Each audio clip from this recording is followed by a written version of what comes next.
मतलब मैं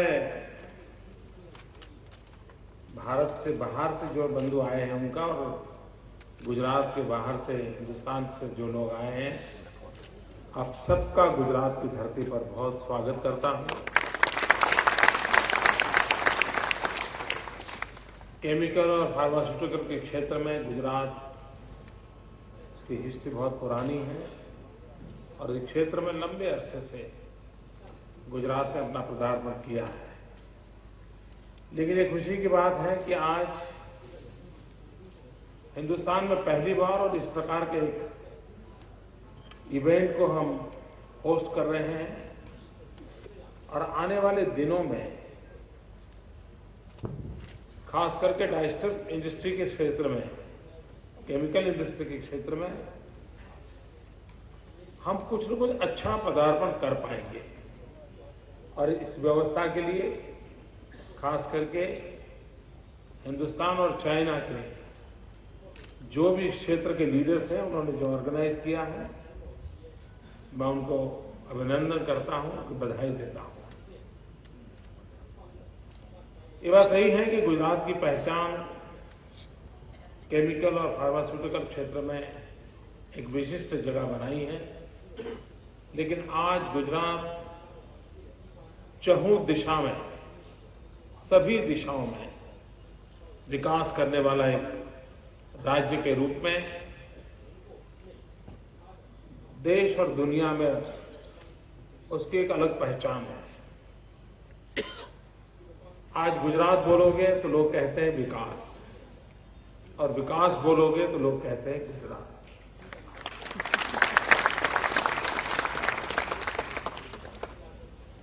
और हम अच्छा कर रहे हैं, ये सब चर्चा हो रही है, लेकिन हम अच्छे से संतुष्ट नहीं हैं और वहीं पर हम रुकना नहीं चाहते हैं। हम गुड से ग्रेट तक की सफर पार करना चाहते हैं। हम काफी लंबे छलांग मारने के इरादे से आगे बढ़ना चाहते हैं। दहेज पीसीपीआर की चर्चा यहां 3-4 बार उल्लेख हुआ है उसका। आप सब जो बाहर से आए तो मेरा आग्रह है कि अगर संभव हो तो आप इस क्षेत्र की विजिट कीजिए। डेवलपमेंट किस तेजी से हो रहा है, किस लेवल से हो रहा है। अभी एक इंटरनेशनल एजेंसी ने सर्वे किया था कि विश्व में ऐसे इन्वेस्टमेंट एजेंट जो क्वालिटेटिवली अच्छे माने जाए, तो उसमें उन्होंने दुनिया के श्रेष्ठ ऐसे इंफ्रास्ट्रक्चर के 25 रीजन्स को चुना था, जिसमें शंघाई भी है, दुबई भी है, और उस 25 में, विश्व के उन श्रेष्ठ 25 जगह में दहेज का नाम है।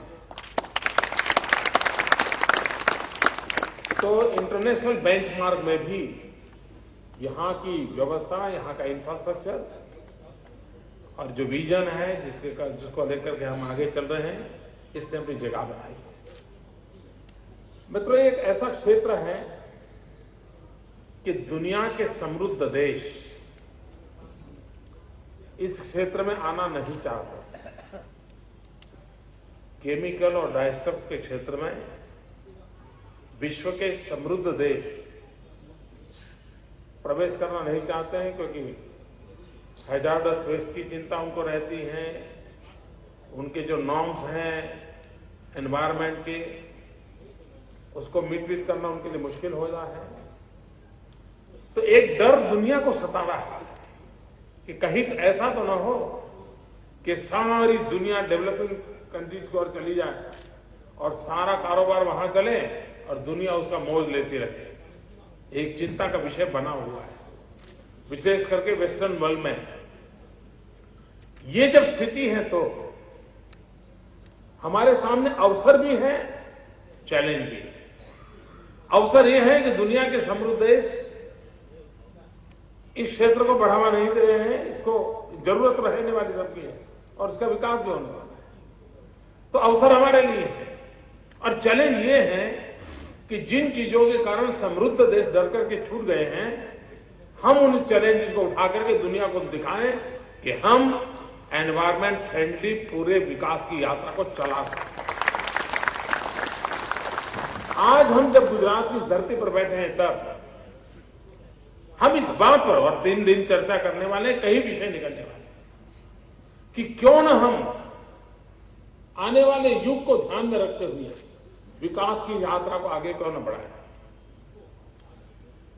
गुजरात स्टेट ऐसा है जिसका अलग क्लाइमेट चेंज डिपार्टमेंट है, and we are 4th government in the world जिसका क्लाइमेट चेंज डिपार्टमेंट है। और हम डेवलपमेंट एंड एनवायरमेंट, इन दोनों को संतुलित रूप से आगे बढ़ाने के पक्षकार हैं और हमारी नीतियों को भी उसी प्रकार से हम नीति निर्धारित करते हैं। और अगर सरकार की नीतियां स्पष्ट होती हैं तो मेरा अनुभव ये कहता है कि कोई मैन्युफैक्चरर या प्रोडक्ट करने वाले लोग उससे उल्टा करने का इरादा नहीं रखते। लेकिन समस्या तब होती है कि जब सरकार का विजन नहीं होता है, रूल्स रेगुलेशंस नहीं होते हैं और सिर्फ कह देते हैं हाँ आप कर लीजिए, वो अपने तरीके से कर देता है और बाद में फिर कानून आता है कि ये करो ये मत करो, और एक बार मकान बनने के बाद खिड़की डालना मुश्किल होता है। पहले से खिड़की तय करके मकान बनाना मुश्किल नहीं होता है, खर्चीला भी नहीं होता है।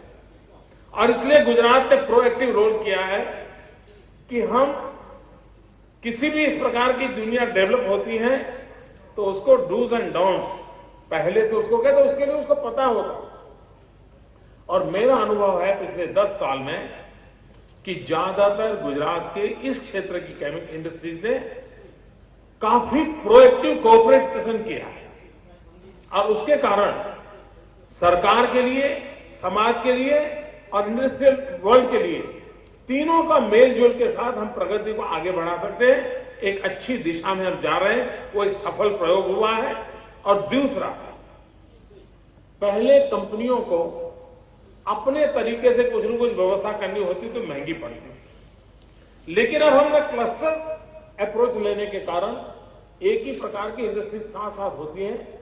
अब एफएल ट्रीटमेंट के लिए कॉमन प्लांट बन रहे हैं और उसके कारण खर्च का शेयरिंग की सुविधा बढ़ती है।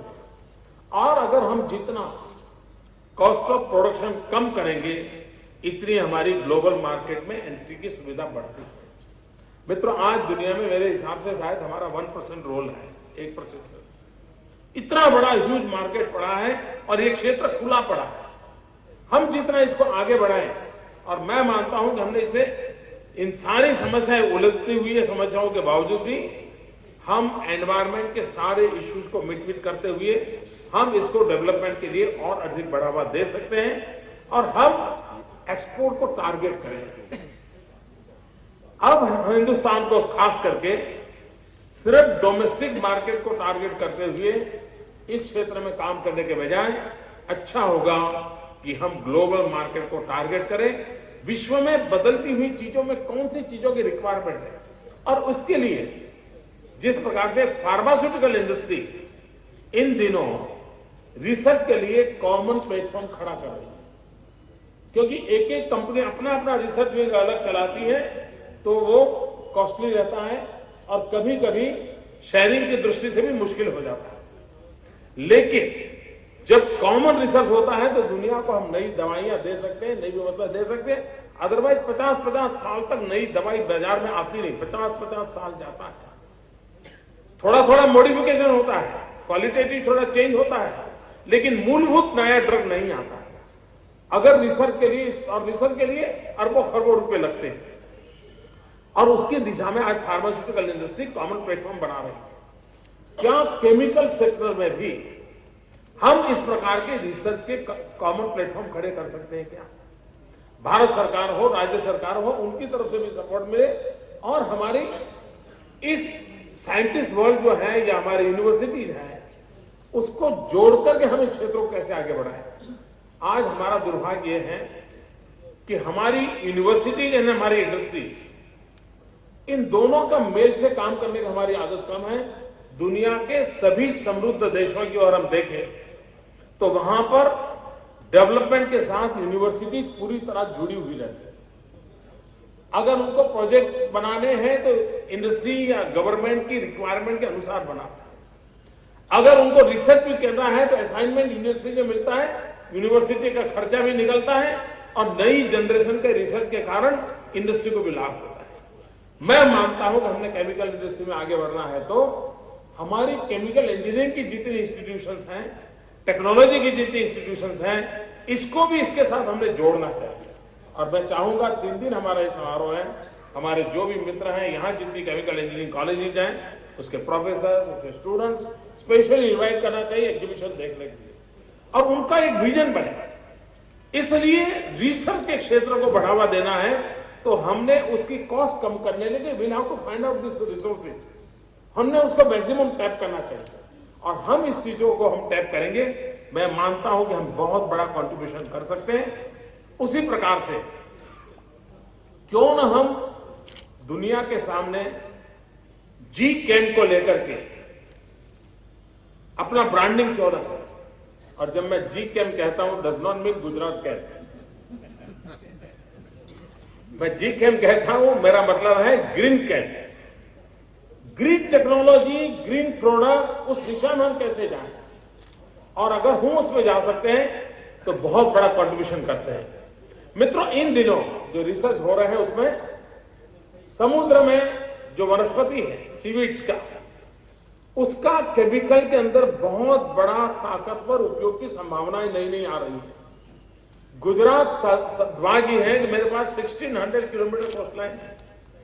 अगर 1600 किलोमीटर कोस्टलाइन है और सीवीड को हम बढ़ावा दें और उसकी केमिकल प्रोसेसिंग करके वैल्यू एडिशन करें तो हम एक प्रकार से वेस्ट में से वेल्थ करें उतनी यात्रा को सफर कर सकते हैं। एक बहुत बड़ी संभावना आज जो रिसर्च की दुनिया है वहां शुरू हुई है, हम उसका फायदा उठा सकते हैं। अगर आज हम प्रोएक्टिव होकर के इस क्षेत्र की ओर हम देखें, हम बहुत कुछ कंट्रीब्यूट कर सकते हैं और हमने उस दिशा में करना चाहिए। उसी प्रकार से हमारे यहां एक आईटी का जमाना हमने देखा पूरी तरह। अब आईटी एक प्लेटफॉर्म बन चुका है जिस प्लेटफॉर्म पर विकास की यात्राएं चलने वाली है। लेकिन आईटी का जितना महत्व रहा विकास के अंदर, उससे ज्यादा आने वाले समय में ईटी का महत्व रहने वाला है। एक प्रकार से विकास के सारी व्यवस्था के सेंटर पॉइंट में ईटी अपनी जगह लेने वाला है। ईटी से कहने का मेरा तात्पर्य है एनवायरमेंट टेक्नोलॉजी। हर चीज में environment technology major role play करेगी। कार की प्रोडक्ट आएगी तो भी उसकी एडवर्टाइजिंग में पहला वाक्य रहने वाला है कि एनवायरमेंट टेक्नोलॉजी की दृष्टि से ये कार ऐसी ऐसी है। पंखा भी घर के अंदर आएगा नया तो उसमें भी एनवायरमेंट टेक्नोलॉजी के मेंशन किया जाएगा। एसी भी नया आएगा तो एनवायरमेंट टेक्नोलॉजी मेंशन किया जाएगा।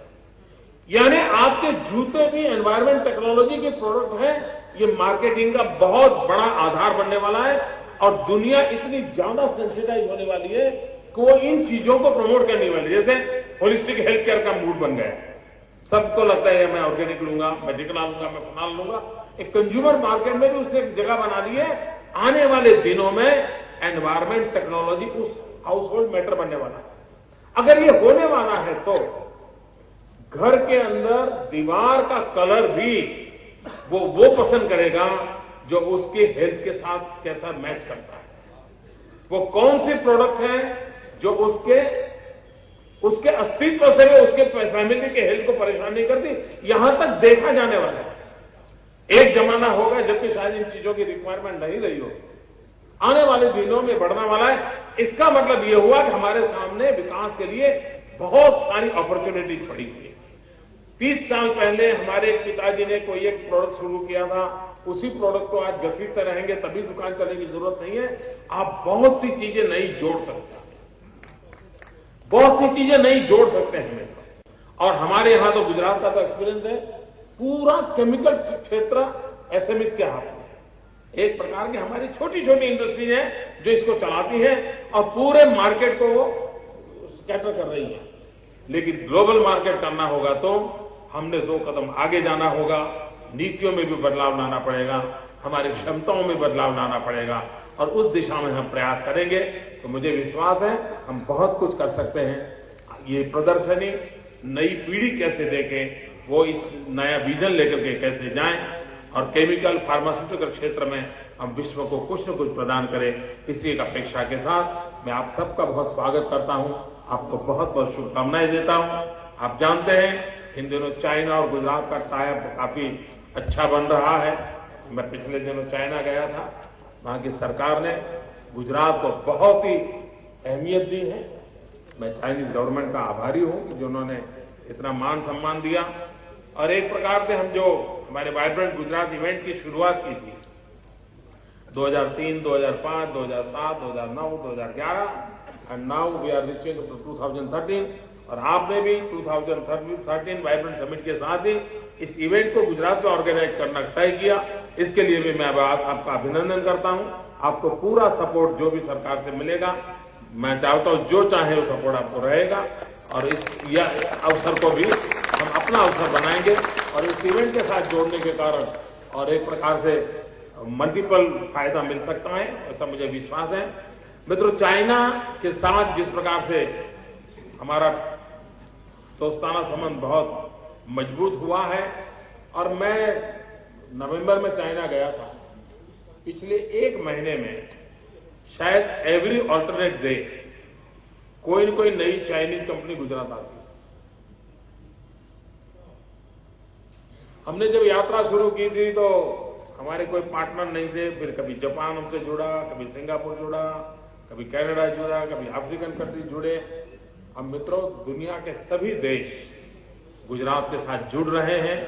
चाइना ने भी पहल की है आने वाले दिनों में और ये बात आप भी जानते हैं व्यापारी जगत के लोग, जब 2 देशों की व्यवस्था के संबंध अच्छे होते हैं तब ट्रेड एंड कॉमर्स की दुनिया को बहुत सुविधा रहती है। At the same time trade और कॉमर्स जितना जल्दी से बढ़ता है तो कंपेल करता है दोनों देशों को दोस्ती को और मजबूत करने का। ये ऐसा बड़ा विशिष्ट सर्कल है। इन दिनों पॉलिटिकल लेवल पर अच्छा एक माहौल बना है गुजरात का चाइना के साथ। मैं समझता हूं कि व्यापारिक क्षेत्र में हम इसको बढ़ावा देंगे तो उसको स्ट्रेंथन करने में एक लॉन्ग लास्टिंग इफेक्ट के रूप में काम आएगा। तो मैं इसका एक हिंदुस्तान के वैश्विक संबंधों के परिवेश में भी इसका महत्व समझता हूं। और एक महत्वपूर्ण बात मैं समझता हूं मित्रों, एशिया का भविष्य बहुत उज्जवल है। एशिया का ही युग है एक प्रकार से। आने वाली पूरी शताब्दी में एशिया मेजर रोल प्ले करने वाला है। एशिया का कल्चरल हेरिटेज इंपैक्ट करेगा, एशिया की इकोनॉमी भी इंपैक्ट करेगी, एशिया का पूरा जनजीवन इंपैक्ट करने वाला है। जितना ज्यादा एशियन कंट्रीज मिलजुल करके अपने एक्सपीरियंस को शेयर करेंगे, मैं मानता हूं विश्व के अंदर अपना प्रभाव पैदा करने के लिए एक बहुत बड़ा अवसर मिलेगा। आज इसको मैं एक गुड बिगिनिंग मानता हूं। बहुत बहुत शुभकामनाएं। धन्यवाद।